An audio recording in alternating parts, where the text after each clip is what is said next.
encuesta realizada esta semana por el Instituto de Investigación Quorum U-Trend, relacionada con la guerra en Oriente Medio entre Hamás e Israel, arroja resultados muy interesantes. Los más preocupados por un posible ataque de una célula terrorista islámica en Italia son los votantes de centroderecha. Para el 51% de los entrevistados, la posición del gobierno italiano es más cercana a la de Israel. El 66% cree que Italia debería mantener una posición equidistante si es que estalla una guerra abierta.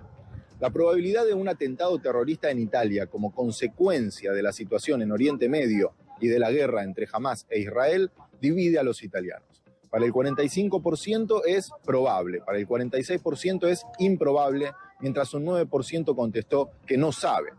El 36% de los entrevistados considera que el cierre temporal de las fronteras con Eslovenia es una medida eficaz para reducir la probabilidad de ataques terroristas en Italia.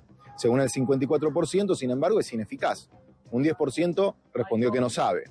Entre los entrevistados, el consenso aumenta si hablamos del cierre no solo de las fronteras de Eslovenia, sino de todos los países definidos como en riesgo. Esta medida se considera eficaz para reducir la probabilidad de ataques en Italia por el 45% de los entrevistados.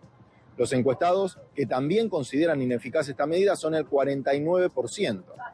En cuanto al conflicto en Oriente Medio, los italianos se muestran divididos cuando se les presentan dos frases contrapuestas sobre la responsabilidad de las atrocidades entre Israel y Hamás. El 25% de los entrevistados están más de acuerdo con la afirmación que atribuye la responsabilidad a Hamás. Sacrifica la vida de los palestinos. El 27% se lo atribuye a Israel. No se respeta la vida de los palestinos, mientras que el 29% se sitúa en una posición equidistante. Los encuestados de centro-derecha se inclinan más a reconocer a Hamás como responsable, mientras que los partidos de la oposición inclinan por Israel. El 58% de los entrevistados considera que las ONG humanitarias son fuentes de información fiables. La percepción de falta de fiabilidad prevalece, sin embargo, entre las partes directamente implicadas en el conflicto.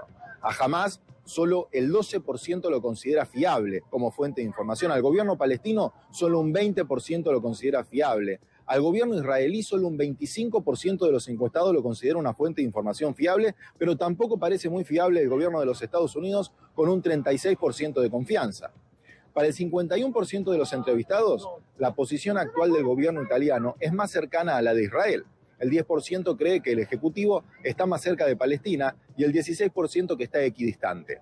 La mayoría de los entrevistados, el 66%, cree que Italia debería mantener una posición equidistante en caso de que estalle una guerra abierta. Es el mismo porcentaje registrado el pasado 16 de octubre. El número de encuestados que desearían que Italia se pusiera del lado de Palestina aumentó 5 puntos porcentuales, se duplicó, pasando del 5% el 16 de octubre en la encuesta pasada al 10% actual. El extremismo islámico es reconocido en todos los ámbitos, en el 75%, como una amenaza al modo de vida occidental, y a Hamás se lo considera una organización terrorista por el 72%. Para el 49% de los entrevistados, el holocausto es utilizado por Israel para chantajear moralmente a los gobiernos occidentales, mientras que para el 45% existe una responsabilidad indirecta de Israel en el conflicto y Hamás no habría atacado si los territorios palestinos no hubieran sido ocupados ilegalmente.